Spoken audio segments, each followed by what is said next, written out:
Во членот 3, членот 49 не гледам ништо спорно без да ги видам амандманите, бидејќи ништо суштински не се уредува ниту во членот 3, ниту во членот 49. Во членот 3 е за непромена на границите, што е прифатлив принцип на меѓународното право и тука нема што да дебатираме за тоа како да се формулира.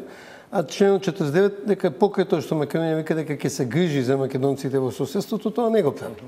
Така да што да стои една декларација во уставот која секако не се исполнува. Начинот на кој што се преформулира преамбулата. Значи прашањето тука е исполнување на каприците на грчката страна. Што бе каприц? Да во членот 36 може да остане Македонија во историски контекст, ама во преамбулата на 8 септември дека се конституира Република Северна Македонија е каприц. Бидејќи историски факт е дека на 8 септември донесовме одлука да конституираме Република Македонија, не донесовме одлука да конституираме Република Северна Македонија.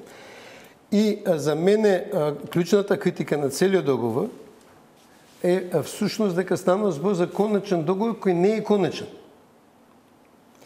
Бидејќи не знаевме што ќе бидат уставните амандмани, сега не знаеме што ќе биде уставниот закон, не знаеме што ќе биде исходот на разговорите за употребата на брендовите, трговската употреба на брендовите Македонија и македонски и трговските имиња, и не знаеме што ќе биде исходот на Комисијата за археологија, историја и образование.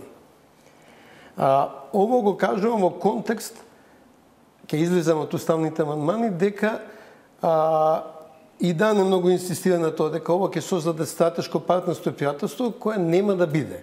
Значи ние преку ног нема да создадеме пријател во Република Грција и војната парада во Солун беше една од последните манифестации за грчкиот став во однос на Македонија. Дека има една Македонија, таа е во Грција и е грчка.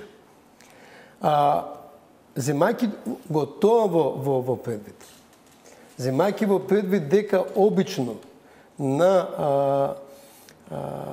и во бугарската влада, тој случај, и во грчката влада, ресорите за ваквите прашања ги добиваат малцинските, помалите партнери, најчесто крајно десничарски.